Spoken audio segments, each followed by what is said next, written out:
Welcome to Verbal People Radio. We give you a verbal image of life, and we are every day. People like to welcome you out to the show. Since the police killing of Walter Wallace Jr. in Philadelphia, one person in the protest last night, a person was shot to death and one was fatally stabbed. If you haven't heard of the shooting of Walter Wallace Jr., his wife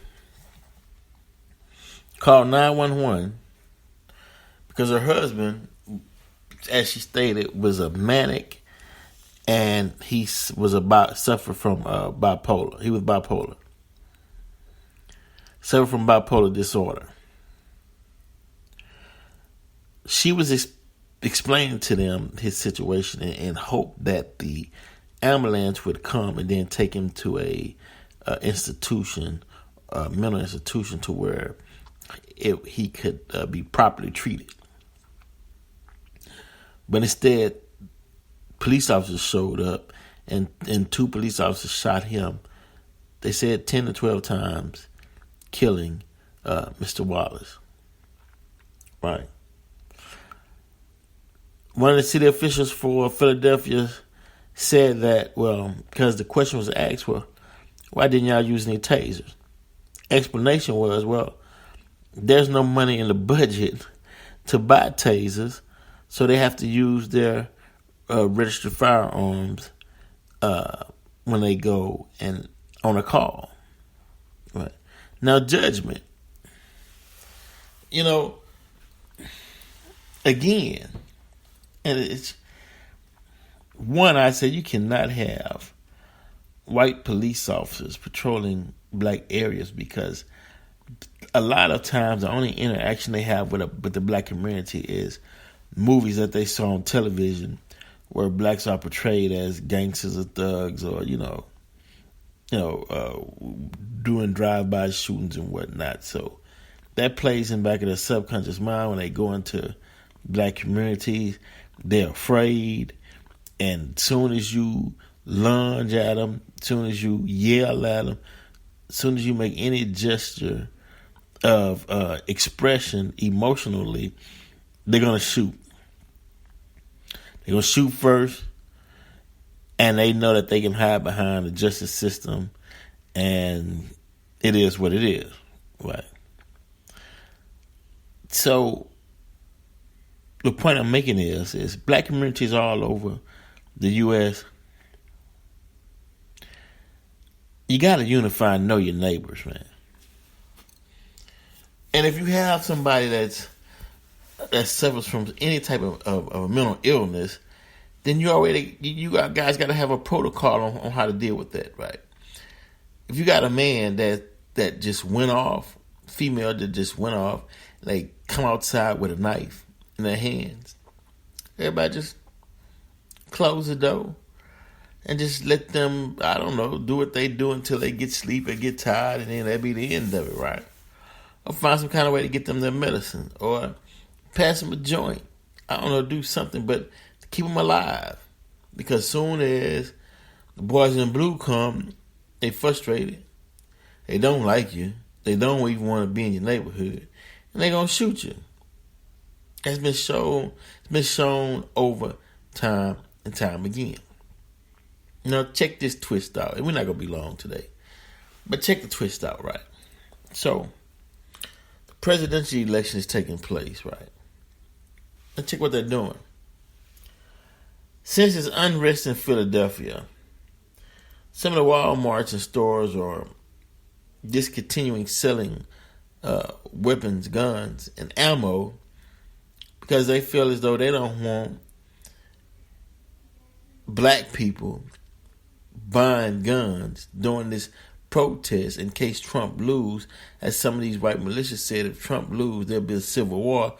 So they're like, if it's a civil war, we don't want blacks coming buying guns. They are already emotional charged and angry at the killing of one of their own, and they're protesting. So you think we're going to sell guns and put guns in their hands? See, We always said this though. How many times have black people said, man, Civil War. If there's a civil war, man, white folks will stop selling ammo and they'll shut down their hospitals. They're not finna tend to you if you get wounded in the civil war fighting against white people. They'll shut their hospitals down and they'll stop selling guns and ammo.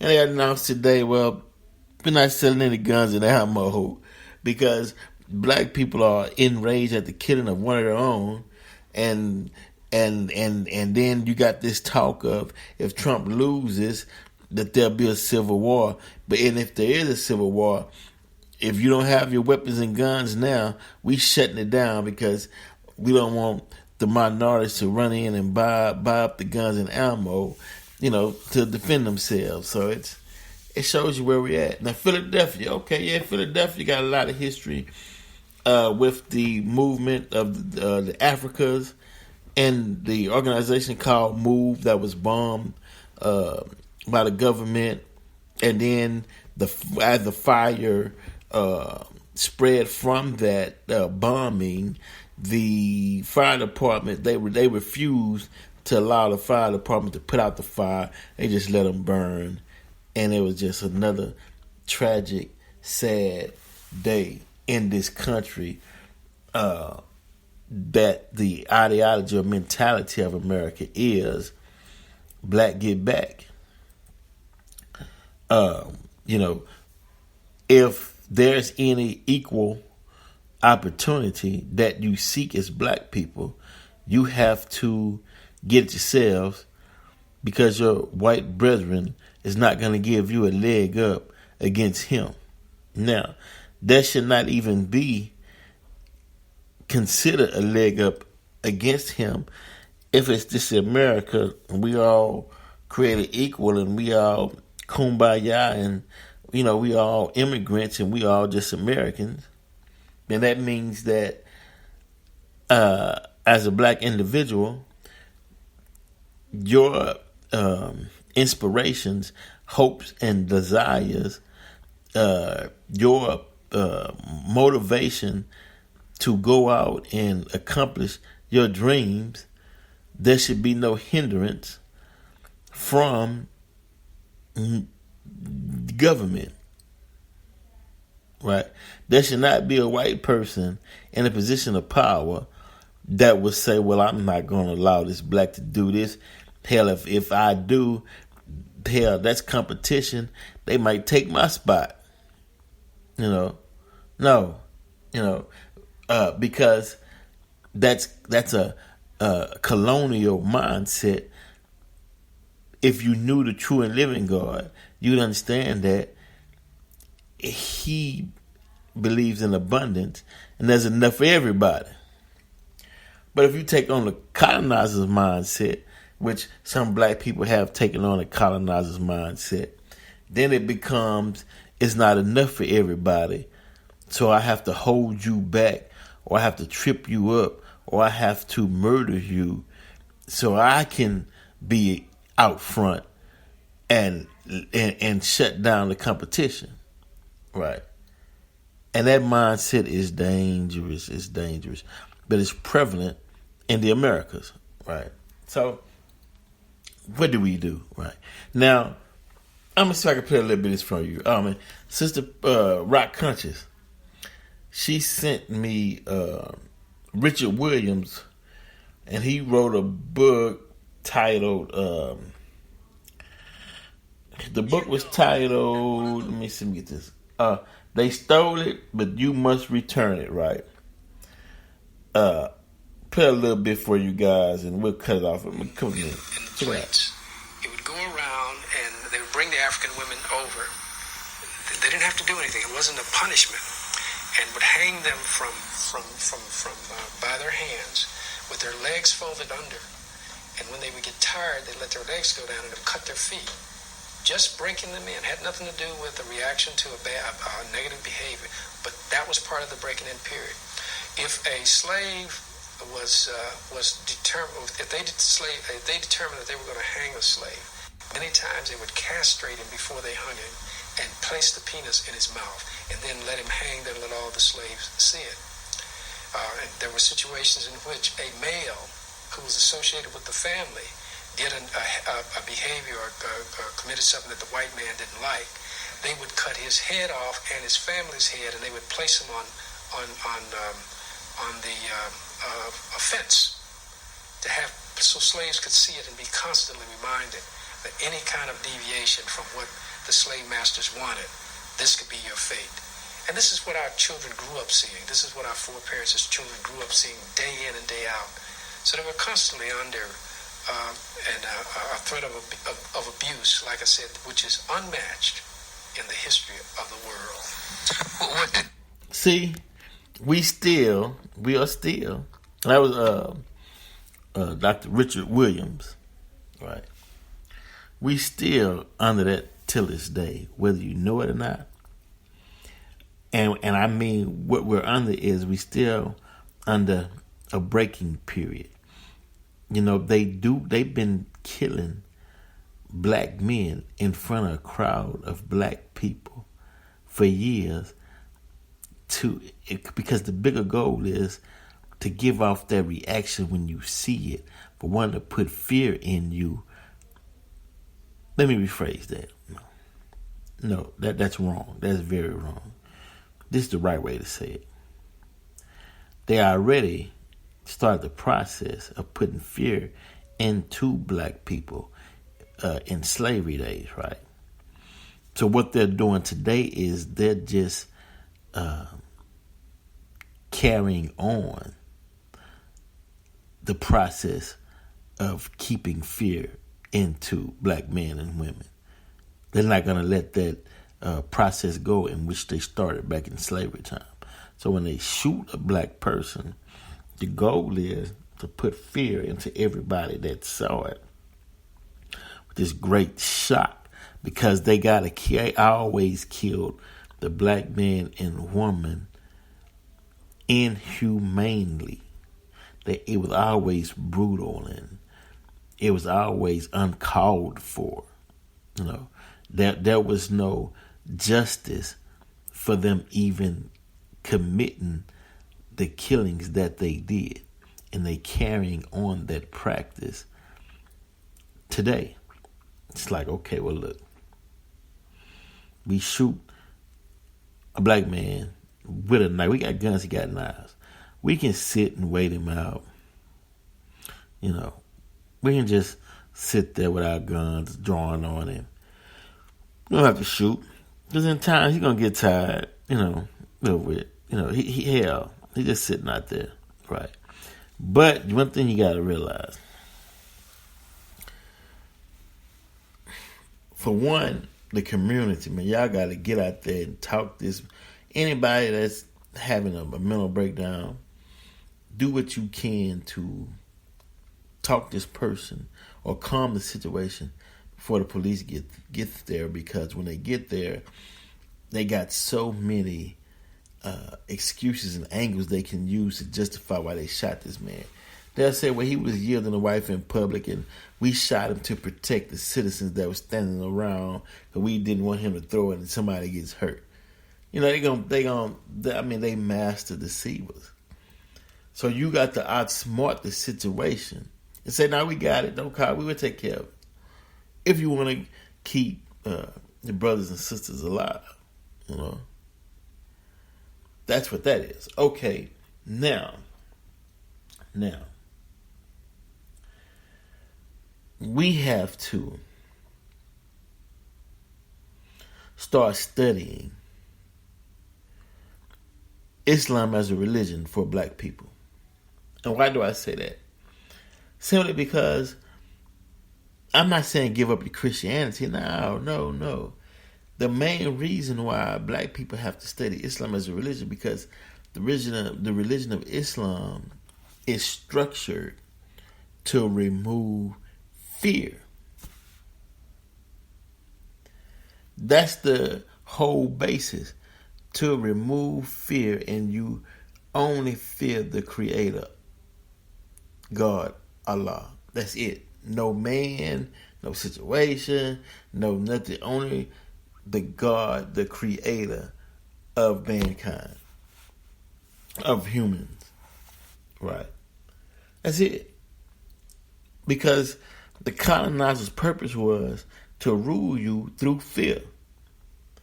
And how did he rule? Through fear. He had to commit these horrible acts of murder in front of people. And, because to break that warrior spirit, to break that self-love that you had for yourself, to break that when you look in the mirror, you was proud of who you were. He had to break that, so he had to do he had to kill in in a way that you wouldn't perceive a human being would do something like that. It was the first time witnessing that. It was like, oh my God, what is this? Or what type of being is this? And he left it, but the purpose was, we do this, we'll put fear into the woman, and then she'll transfer that fear into the man. Because out of love for the man, she's saying, look, the ounce of security, knowing that you're alive, is good enough for me, is what she was saying. Because if not, I don't want to see somebody I love tortured and killed in such a horrific manner. Right? Okay. So how do you combat that? Right? You're not combating the physical. You're combating the mental strategy, let's say, that the colonizer used to implement or to plant that fear way deep down inside of you, at the pit of your stomach. Right? So what's the medicine to draw it up out of you and take that fear and push it up out of your innards, up out of your insides, or your inner self, right? Islam was designed to remove all fear, right? If you want to be free, you got to get rid of the fear first. I'm not saying I'm not afraid now, I'm getting ready to go attack somebody. No, meaning the fear that cloaks over you, that stops you in your tracks from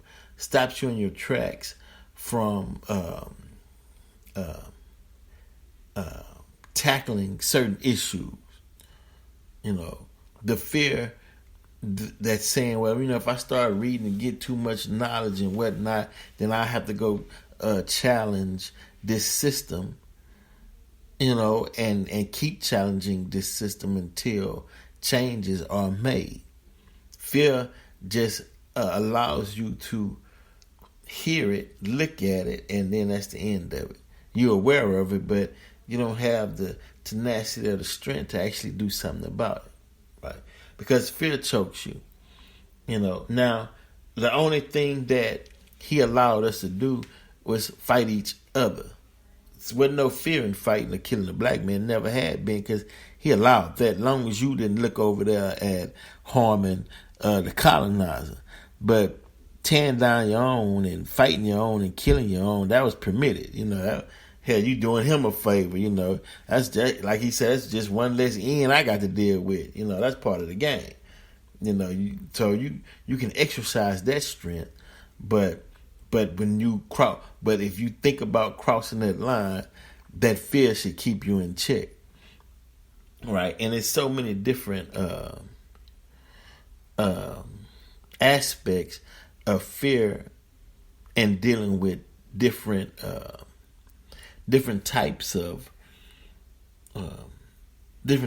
things that was placed upon us, such as they wanted you couldn't knowledge against the law for a black man to read or write, and if you were caught reading or write, they'd kill you. Fear of knowledge, right?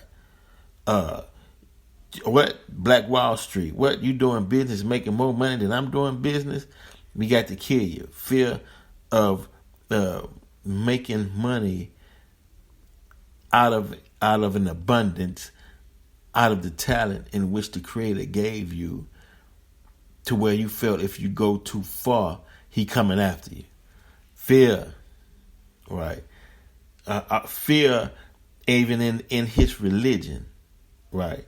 If you even question and say, "Hey, Jesus ain't white, and Jesus was a prophet, just like Abraham, Isaac, Muhammad, or anybody else," they say that's blasphemy. Fear. Fear, fear, fear, fear, fear, fear, fear, fear, fear.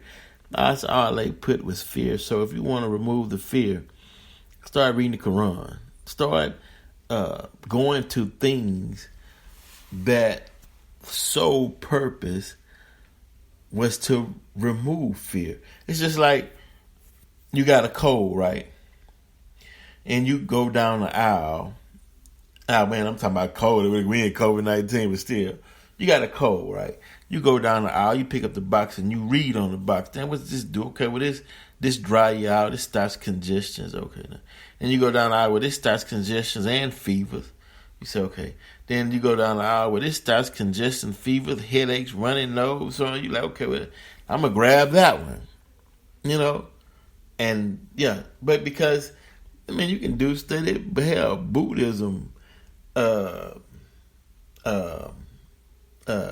Spinoza, Zoroastrianism. But I'm saying, to help remove fear to a degree. But I'm saying from studies and personal opinion, you study Islam, it removes all fear. Totally fear's gone. And that's what it was designed to do. So, check it out. Just check it out. Check it out. Just kick it around. Kick it around for a minute. Let me know what you think. Verpic Radio, we're out.